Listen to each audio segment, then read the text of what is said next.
what's going on, y'all? T-Bob here. And Jake as well. And you're about to watch a little OTB LSU. We're going to give you all the latest, greatest between LSU football, baseball, women's basketball, softball, and everything in between.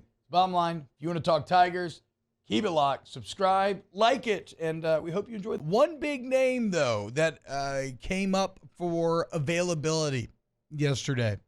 So I'm sure you've seen a lot of the news, but plenty of Alabama players and commits have been either decommitting or entering the transfer portal, which obviously, right? You lose any coach nowadays, that is going to happen. I don't care about who the replacement coach is. You lose Nick Saban, and that is going to happen more so. I don't care about who the replacement is. Like, hell, I mean, Kalen DeBoer, that was the number one target. I thought Ryan Grubb's awesome, the OC that's coming with him. And they hired Kane Womack yesterday to be their DC. Another great hire, which we can get into. But it's still not going to stop players from transferring. And one of the biggest names yet to hit the portal is Desmond Ricks. That's right. The former five-star, number 2 Kona in the country. Back in 2023, remember, was down to LSU, Florida, and Bama out of high school. All I've seen, Taylor, is that he's entered the portal. I've not seen any official report on him visiting Baton Rouge yet or anything. Have you heard this? There's been a report that he's lined up visits with A&M and LSU. Okay. Like that was a report. I like LSU. I like LSU's. I like how they're trending. If you're telling me that we got to battle Mike Elko and A&M right now, then again, A&M probably does have a ton of resources lined up to spend in case they're desperate enough, given the resources they're no longer spending. And I will say this as well, though. Like, if LSU does bring in a corner, don't just stargaze. Like, don't just go get a player because of what he was coming out of high school. Not to say that Ricks can't be a great player, but, like, we haven't seen him yet really in college football, right? So there's a hell of a DB room to try to break out of last year, though, at Bama, no? Okay, yeah.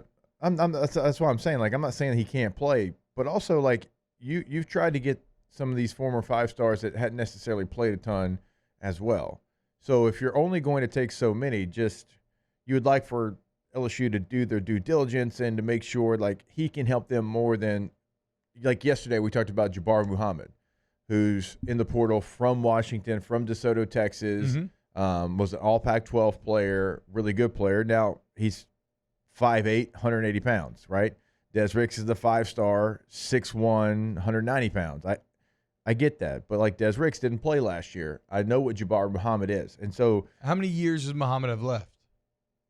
Because that would come into play here too. Because if you get Ricks, you could be talking about 2 to 3 years. And this isn't even really like this conversation, like this player and this player. I'm just saying, like, out of the portal, like, you need help right now. Yeah. Like, so if you put the full court press, like, you just hope that he can help you right now and not down the road. Like, other positions, T, I agree with you. Like, you have maybe the ability to look at the future and be like, this guy's going to help us down the road. Like, you need help in that room immediately. Well, but they might be looking at Ricks like help immediately. Like, I don't know. I feel like LSU. Again, this isn't even like the Ricks versus Muhammad. I'm just saying, like, the player that you're looking at in the portal. Yeah. Just you need help at that position right now. I think, Denver Harris, I think he would have started had the character concerns not come to fruition.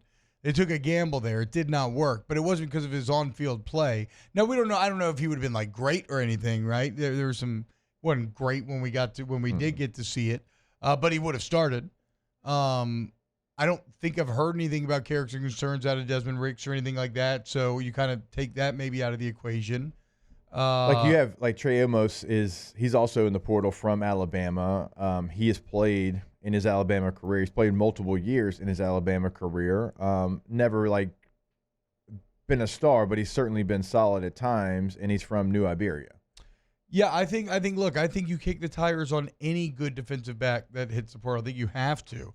Because, as we said, though, you missed on Denver Harris, but you also did miss last year on a proven product. You missed on Deuce Chestnut. Now, how much of that was coaching, culture, whatever, I don't know. Well, but, you had a Deuce Chestnut who was an all-conference performer that even looked like he was playing pretty good here. That's what I'm saying. He didn't work. Disappeared. Goes into the abyss of, where'd that guy go, Trey Bradford? So it's tough to say, but I mean, look, I think the saying I go back to is beggars can't be choosers. And you kick the tires on all these guys, you evaluate them all. And if you run into the out case, Jake, where it's like, oh, we only have enough room for one, then trust your scouting. But like more likely it's going to be like you manage to get one of the group. Wow, Jake, what incredible takes. I mean, those guys, they're just the best. I think so. And if you think so, again, hit the like button, subscribe, ring the bell so you get notifications when we post every single day here on OTB LSU.